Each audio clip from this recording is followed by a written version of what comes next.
Viewers गुज़िश्ता रोज़ एक ख़बर सुनने में आई और मुख्तलिफ टीवी चैनल्स ने इसको रिपोर्ट किया कि मारूफ सोशल एक्टिविस्ट सारिम बर्नी को हिरासत में ले लिया गया है जब वो कराची पहुंचे अमेरिका से, और उन पर इल्ज़ाम ये है कि वो ह्यूमन ट्रैफिकिंग में इन्वॉल्व रहे हैं। बच्चों को उन्होंने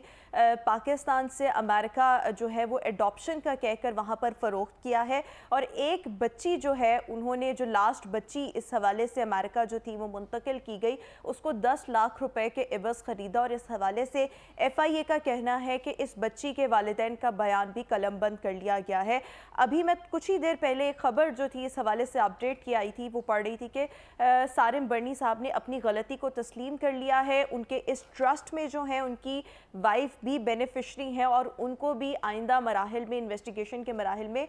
जो है उनको भी शामिल तफ्तीश जो है वो किया जा सकता है। इस पर हम बात करेंगे। सोशल एक्टिविस्ट इफ्तिखार मुबारक हमारे साथ मौजूद हैं। इफ्तिखार साहब, सबसे पहले तो सारिम बर्नी के हवाले से गुज़िश्ता रोज़ से जो टीवी चैनल्स, मुख्तलिफ टीवी चैनल्स ये ख़बर रिपोर्ट कर रहे थे, literally it came as a shock to me कि एक ऐसा बंदा जो इंसानियत के लिए बहुत काम कर रहा है, जिसका ट्रस्ट बहुत ज़्यादा ह्यूमैनिटी सर्विसेज में इन्वॉल्व है, और ऐसे बंदे के ऊपर ऐसा इल्ज़ाम, और अब ये कहना जी कि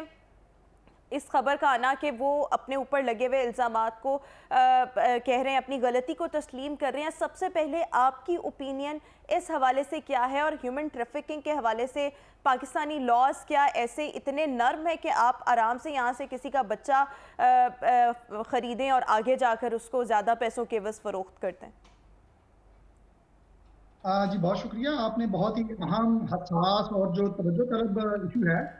उसके ऊपर आपने जो है वो आज अपने प्रोग्राम के अंदर आपने सेगमेंट को ऐड किया। देखें, ये कल ऑफ कोर्स जैसे अभी आपने अपने इंटरव्यू में बताया कि कल कौमी मीडिया के जरिए ही ये खबर हमारे तक भी आई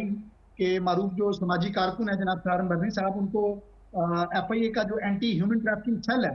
उसने कराची एयरपोर्ट पर उनको अपनी तहवील में लिया। और जैसा कि आपने बताया कि उन पर इल्ज़ाम है कि वो ट्रैफिकिंग के अंदर और चाइल्ड ट्रैफिकिंग के अंदर जो है वो इन्वॉल्व हैं, और उन्होंने जो है वो मुख्तलिफ बच्चों को जो है वो गैर कानूनी तौर पर जो है वो बैरून मुल्क जो है वो मुंतकिल किया है। FIA का जो एंटी ह्यूमन ट्रैफिकिंग सेल है उसने कल इनके ऊपर एक FIR भी दर्ज की 126/2024, जिसके अंदर पाकिस्तान पीनल कोड के भी कुछ सेक्शन इन्वोक किए गए हैं, और एक हमारे यहाँ जो ट्रैफिकिंग इन पर्सन का स्पेशल लॉ है उसके भी मुख्तलिफ सेक्शन जो है वो इन्वोक किए गए हैं। अच्छा, एक और जो इसमें जो रिपोर्ट्स के अंदर जो है वो चीज़ सामने आई है मुबैना तौर पर, वो ये था कि ये जो पाकिस्तानी हुक्काम ने भी जो कार्रवाई की है, ये अमरीकी हुकूमत की शिकायत के ऊपर जो है वो अमल में लाई गई है, जिसमें कुछ अखबारात ने और टेलीविजन चैनल ने ये रिपोर्ट किया कि आला अमरीकी ओहदेदारान ने जो है वो पाकिस्तानी हुकूमत को इस बात की जो है वो शिकायत की थी और उनकी तवज्जो दिलाई थी कि ये इस तरह से बच्चों की गैर कानूनी तौर पर ट्रैफिकिंग का जो अमल है वो सामने लाया जा रहा है। अभी तो डेफिनेटली ये मामला FIA के पास ज़ेरे तफ्तीश है। अभी तो ये मामला उस तरह से अदालत में भी नहीं गया, क्योंकि अभी तक ये FIA मुख्तलिफ पहलुओं का इसका जायजा ले रही है और इस पर तफ्तीश कर रही है। जो ये तफ्तीश आगे बढ़ेगी तो जो है वो इसके अंदर जो भी मुख्तलिफ तफसीलात है वो सामने आएंगी। तो हम एक चीज़ जो कि जनरली मेरा ख्याल है कि इस केस की वजह से ज़ेरे बहस आनी चाहिए, वो ये है कि ये कोई पहला ऐसा केस नहीं है जिसमें बच्चे, अभी हम गैर कानूनी मुंतकली की बात नहीं कर रहे, जिसमें जनरली बच्चे जो है वो पाकिस्तान से उनको अडॉप्ट करके बैरून मुल्क ले जाया जाता है। अच्छा, एक चीज वादा रहे कि पाकिस्तान में कानूनी तौर पर अडॉप्शन का कोई कॉन्सेप्ट नहीं है। इसीलिए जब कॉन्सेप्ट ही नहीं है तो पाकिस्तान में बच्चों की अडॉप्शन का कोई कानून ही नहीं है। तो नतीजतन जो कानून के अंदर मौजूद दीगर प्रोविजंस हैं, जैसे गार्ड्स एंड वार्डन्स एक्ट है, या जैसे कुछ दीगर सूबों में, जैसे पंजाब के केस में पंजाब डेस्टिट्यूट और नेग्लेक्टेड चिल्ड्रन एक्ट के अंदर एक टेम्परेरी कस्टडी की प्रोविजन है। तो हमारे यहाँ जो माहिरीन कानून है और इस तरह की फैमिलीज जो बच्चों को अडॉप्ट करने के अंदर दिलचस्पी रख रही होती हैं, वो इन कानूनी प्रोविजंस का सहारा लेते हुए बच्चों को अडॉप्ट करती हैं। ठीक है। ताहम मैं फिर ये वाज़ेह करूं कि अडॉप्शन इज अ वर्ड और adoption is a term Pakistan में एग्जिस्ट नहीं करती, क्योंकि पाकिस्तान में शरई एतबार से अडॉप्शन का कोई कॉन्सेप्ट जो है वो मौजूद नहीं है। लिहाजा गार्ड्स एंड गार्डियंस एक्ट के तहत लोग गार्डियनशिप लेते हैं, या इसी तरह पंजाब डेस्टिट्यूट और नेग्लेक्टेड चिल्ड्रन एक्ट के अंदर जो है वो टेम्परेरी कस्टडी बच्चों की ली जाती है। और उसके बाद जो है जब ये कस्टडी इस तरह की फैमिलीज को, जिनका ताल्लुक अंदरूनी मुल्क से भी है और जिनका ताल्लुक बैरून मुल्क से भी है, बैरून मुल्क से रहने वाली ये फैमिलियां, इनका ताल्लुक यूरोप से, अमेरिका से, मिडल ईस्ट से आमतौर पर होता है। जाहिर है बात है कि इन मुल्कों में रहने वाले जो खुशहाल और साहिब हैसियत अफराद हैं, वो यहाँ पर इस तरह के इदारों के साथ जो निजी सेक्टर में भी हैं और जो हुकूमती सेक्टर में भी हैं, उनसे रब्ता करते हैं और वहाँ से जो है वो बच्चों को अडॉप्ट करने के लिए मुख्तलिफ प्रोसेस को अडॉप्ट करते हैं। और फिर उसके बाद जब वंस पाकिस्तानी अदालतों से उनको गार्डियंस एंड वार्ड एक्ट के तहत बच्चे की कस्टडी मिल जाती है या temporary custody Punjab destitute and neglected children act के तहत मिल जाती है, तो उसके बाद वो दोबारा पाकिस्तानी अदालतों से बच्चों को बाहर ले जाने की इस्तदा करते हैं, जो कि आमतौर पर मंजूर कर ली जाती है। तब इस पूरे प्रोसेस के अंदर जो सबसे लकूना है या सिस्टम के अंदर जो सुकन है, मैं ये समझता हूँ, और ये बच्चों की प्रोटेक्शन का, बच्चों की वेलबींग का, बच्चों की सेफ्टी का एक बहुत बड़ा कंसर्न है, होना चाहिए, वो ये है कि इस पूरे मामले के अंदर जितने भी बच्चे पाकिस्तान से बाहर ट्रैवल करते हैं, किसी दूसरे की गार्डियनशिप में जाके, किसी दूसरे की टेम्परेरी कस्टडी में जाके, ना तो उस मुल्क में मौजूद पाकिस्तानी सफारत खाने को इसकी इत्तला होती है और ना ही ऐसे बच्चों के ऊपर कस्टडी दिए जाने के बाद उनकी मॉनिटरिंग और सुपरविजन का कोई निज़ाम और मैकेनिज्म एग्जिस्ट करता है। यानी मैं कहना ये चाह रहा हूं कि वंस एक कोर्ट से लीगल कस्टडी किसी बच्चे की मिल गई, तो फिर हुकूमती इदारे जो हैं, ना तो उनकी कोई सुपरविजन होती है, यानी ना वो उसका कुछ चेक एंड बैलेंस रखा जाता है। मैं आपकी बात को जितना मैं अंडरस्टैंड कर चुकी हूँ, उसमें ये है कि इसमें पाकिस्तान का अपना भी कसूर है, हमारी गवर्नमेंट्स का और अदालतों का, क्योंकि ऑब्वियसली पार्लियामान की तरफ से कोई लेजिस्लेशन मौजूद नहीं है। तो एक बंदा जो बाहर बच्चे जो है वो इस तरीके से उनको मतलब यहाँ से बाहर भेज रहा है और वहाँ पर बच्चे फ़रोख्त किए जा रहे हैं, लॉस तो कोई है नहीं, तो मतलब जितने सारिम बर्नी साहब अगर खुद उन पर ये जुर्म साबित होता है, तो जितने वो खुद मुजरिम हैं उतने ही इस मामले में हुकूमत का भी कसूर है, हमारे इदारों का भी कसूर है। देखिए, जो लॉज है, जहां तक तो ट्रैफिकिंग की बात है, तो ट्रैफिकिंग इटसेल्फ एक क्राइम है और इसके ऊपर बड़ा एक स्ट्रॉन्ग और बड़ा मजबूत लॉ जो है ट्रैफिकिंग इन पर्सन एक्ट है, वो हमारे पास मौजूद है। लेकिन जो मैं गुजारिश कर रहा हूँ कि बच्चों की अडॉप्शन, चूंकि ये पाकिस्तान के अंदर लीगली नहीं है, क्योंकि शरई एतबार से इसकी कोई प्रोविजन मौजूद नहीं है, तो पाकिस्तान चूंकि एक इस्लामी मुमलिकत है, लिहाजा कोई भी ऐसा कानून इस मुल्क में नहीं बन सकता जो शरई तकाज़ों के साथ और लेकिन देखिए, बहुत से इफ्तिखार साहब, हमारे यहाँ पर बहुत से ऐसे कपल्स जिनकी अपने यहाँ औलाद नहीं होती, वो बच्चों को अडॉप्ट तो करते हैं।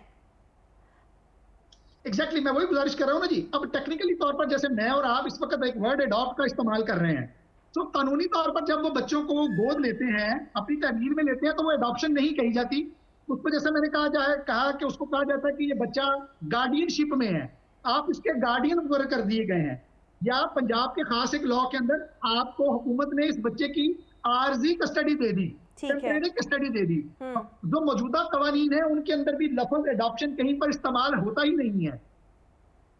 ठीक है। गार्डियनशिप का वर्ड इस्तेमाल होता है या टेम्परेरी कस्टडी का वर्ड जो है वो इस्तेमाल होता है। तो इन कवानीन के अंदर बच्चों को अपनी तहवील में लेने के बाद वो गार्डियन अगर बैरून मुल्क से है और उसका ताल्लुक अगर यूरोप से, अमेरिका से या दुनिया के किसी दीगर हिस्से से है, सो वो बच्चे को अपने साथ डॉक्यूमेंटेशन कंप्लीट करके मुल्क से बाहर ले जाता है। और उसके लिए जो बहुत बड़ा एक रोल होता है वो इस तरह के इदारों का होता है जहां से उन बच्चों को अडॉप्ट किया जाता है। यानी अगर इस केस में हम देखें तो अगर सारम बर्नी ट्रस्ट से इस तरह के बच्चे जो वहां पर जेरे क़याम थे या सारम बर्नी ट्रस्ट की कफालत में थे, उन बच्चों को किसी फैमिली के पास रखवाया गया या उसकी गार्डियनशिप में दिया गया, तो उसके लिए फिर जितनी भी नेसेसरी सपोर्टिंग डॉक्यूमेंट्स अदालतों को और डिप्लोमेटिक मिशन को चाहिए होते हैं, वो इस तरह का इदारा ही प्रोवाइड करेगा, चाहे वो गैर सरकारी इदारा हो, जैसा कि इस केस में सारम बर्नी ट्रस्ट का नाम सामने आ रहा है, या अगर ये कोई हुकूमती इदारा होता जहां से इस बच्चे को गोद लिया गया होता या बच्चों को गोद लिया जाता है, तो वहां पर तमाम तर लीगल डॉक्यूमेंटेशन सपोर्टिव प्रोवाइड करना फिर उस इदारे की जिम्मेदारी बन जाती है। तो यहाँ पर इस पूरे केस के अंदर भी जहां तक मैं समझ पाया हूं कि चैलेंज यही है कि जिन बच्चों को बाहर के मुल्कों में अडॉप्ट करवाया गया है, उनके पीछे जितनी भी लीगल डॉक्यूमेंटेशन और सपोर्टिव डॉक्यूमेंटेशन प्रोवाइड की गई है, वो सारम बर्नी ट्रस्ट की जानिब से प्रोवाइड की गई है। ठीक है। और 17 से 18 बच्चों का इस वक्त जो नाम लिया जा रहा है या केस बताया जा रहा है, इनको जब मे भी हो सकता है मुमकिन तौर पर जब अमेरिकी हुकूमत ने इन्वेस्टिगेट किया हो, तो उनको ये इस पूरे प्रोसेस के अंदर नजर आया हो कि जो क्राइटेरिया बच्चों की अडॉप्शन के लिए अमेरिकी हुकूमत का है, ये बच्चे उस क्राइटेरिया पर पूरा नहीं उतरते, और कहीं ना कहीं पर ये ऐसे बच्चे हैं जो उनकी अपनी फैमिलीज मौजूद हैं लेकिन उनको जानबूझकर छुपाया गया है और उनको कहीं पर भी ऑन रिकॉर्ड लेकिन शो नहीं देखिए किया गया। इफ्तिखार साहब, अगर कोई ऐसे पेरेंट्स जो अपनी मंशा से, अपनी मर्जी से अपना बच्चा किसी को दे देते हैं, उसकी गोद में डाल देते हैं, अब वो चाहे बगैर पैसों के डालते हैं या पैसों के एवज अपना बच्चा जो है वो उसको देते हैं, और उसके बदले जो गार्डियन उसका जो है, जो इस बच्चे को अडॉप्ट कर रहा है, वो बड़ी मोहब्बत प्यार के साथ पाल पोस रहा है, तो फिर इसमें गलत क्या है? ये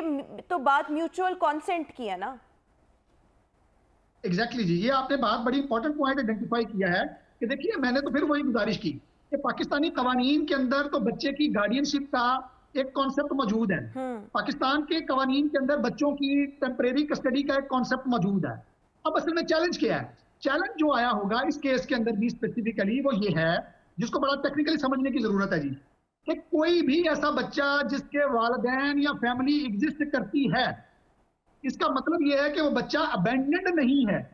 वो फैमिली गरीब थी, उसने अपनी जरूरत के मुताबिक समझा कि ये बच्चों की मैं देखभाल नहीं कर सकता, उसने कफालत के मकसद से किसी और फैमिली के हवाले कर दिया, ये एक अलग केस है।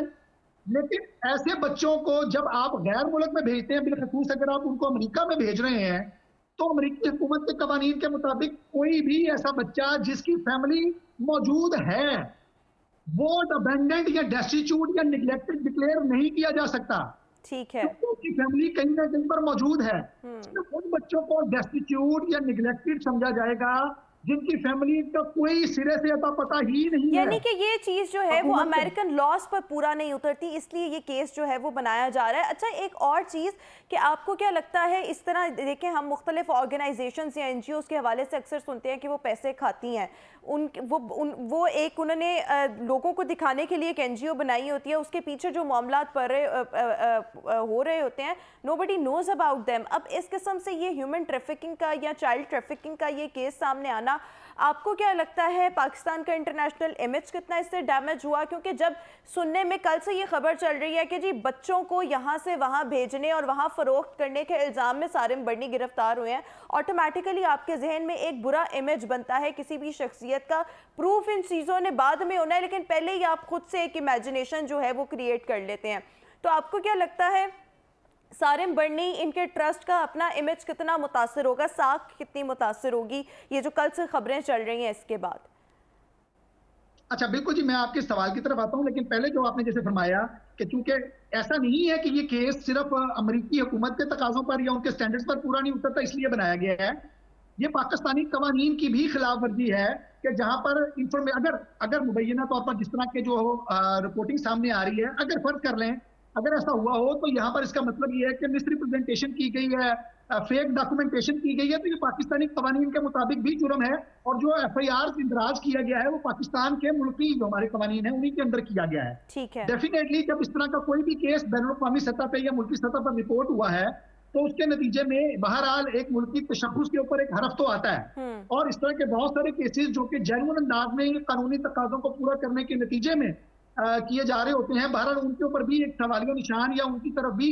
एक जिसको कहते हैं कि कंफ्यूजन जो है उनके अंदर जो है वो नजर आ रही होती है। ये देखिए, दूसरी तरफ जो फिर मैं वही गुजारिश करूंगा कि तमाम तर वो इदारे जो बच्चों को मुतबादल निगहदाश्त की सहूलियात फराहम करते हैं, देखने की जरूरत है कि मुल्क के अंदर इस वक्त जितने भी इदारे बच्चों को अपने पास रखकर उनकी परवरिश करते हैं,